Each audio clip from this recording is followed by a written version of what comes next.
Matthieu, chapitre 19. Lorsque Jésus eut achevé ses discours, il quitta la Galilée et alla dans le territoire de la Judée, au-delà du Jourdain. Une grande foule le suivit, et là, il guérit les malades. Les pharisiens l'abordèrent et dirent pour l'éprouver, « Est-il permis à un homme de répudier sa femme pour un motif quelconque ?»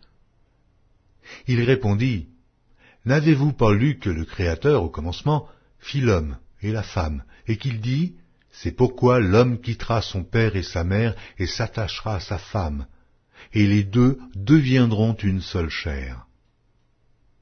Ainsi ils ne sont plus deux, mais ils sont une seule chair. Que l'homme donc ne sépare pas ce que Dieu a joint. Pourquoi donc, lui dirent-ils, Moïse a-t-il prescrit de donner à la femme une lettre de divorce et de la répudier? Il leur répondit, c'est à cause de la dureté de votre cœur que Moïse vous a permis de répudier vos femmes. Au commencement, il n'en était pas ainsi.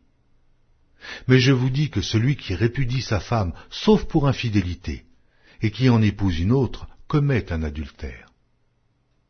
Ses disciples lui dirent, si telle est la condition de l'homme à l'égard de la femme, il n'est pas avantageux de se marier.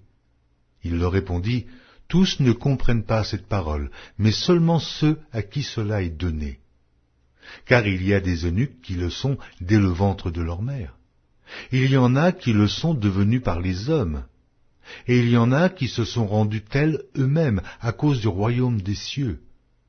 Que celui qui peut comprendre, comprenne. Alors on lui amena des petits-enfants, afin qu'il leur imposât les mains, et pria pour eux. Mais les disciples les repoussèrent.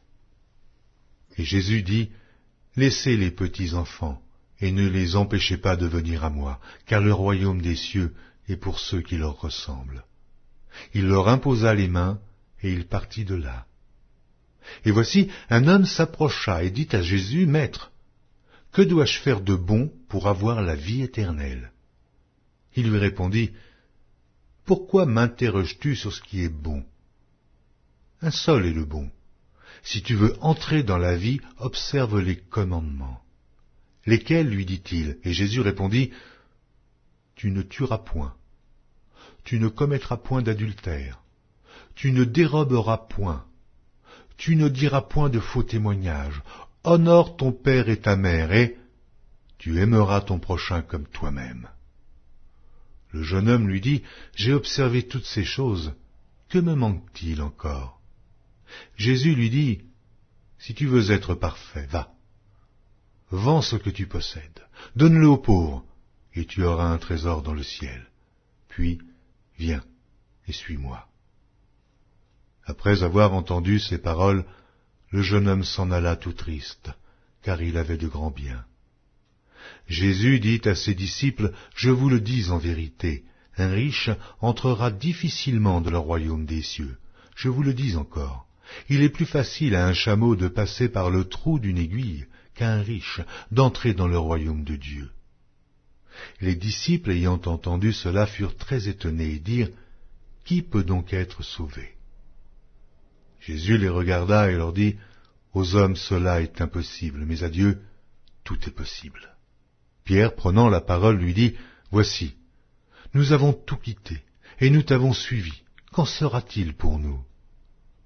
Jésus leur répondit, je vous le dis en vérité, quand le Fils de l'homme, au renouvellement de toutes choses, sera assis sur le trône de sa gloire, vous, qui m'avez suivi, vous serez de même assis sur 12 trônes, et vous jugerez les 12 tribus d'Israël.